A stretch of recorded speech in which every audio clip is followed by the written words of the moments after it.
Take that house! Take it now! It's been a year since the assault on the United States Capitol, the most recognized symbol of democratic government in the world. Supporters of then-President Donald Trump rallied in Washington, D.C. I believe Donald Trump, I believe this election was stolen. Many forcing their way inside, where Congress meets as the seat of the legislative branch of the government.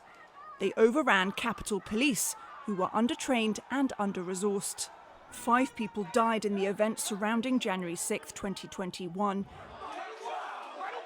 including a protester who was shot by a police officer and a police officer who was injured in the riots.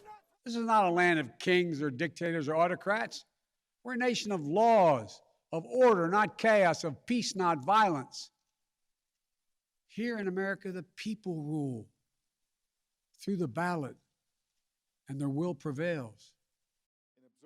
Members of the House and Senate met to mark a year to the day of what many, especially Democrats, called an insurrection. But polls show 2/3 of Republicans don't view the riot at the Capitol as an attack on the government.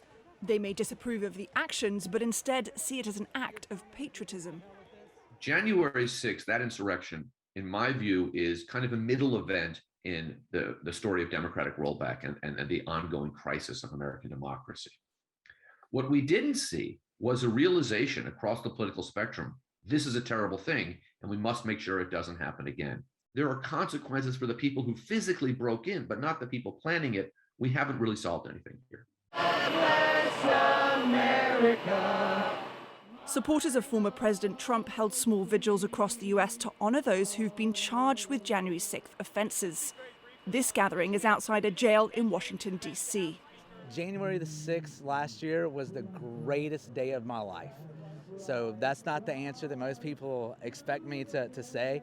The violence that happened, the death that happened, of course, I don't wish that didn't happen, but it did. But the part that sticks with me is the fact that we, the people, that we stood up and we made our voices heard. At least 725 people have been arrested so far, with the Justice Department vowing to find all those responsible. Now, a year later, there are clear divisions and concern about the future. One recent poll showed that more than 40% of Americans don't believe that President Biden legitimately won the 2020 election. And a majority of people believe an attack similar to the one that happened on the Capitol will happen again. Caroline Malone, CGTN, Washington.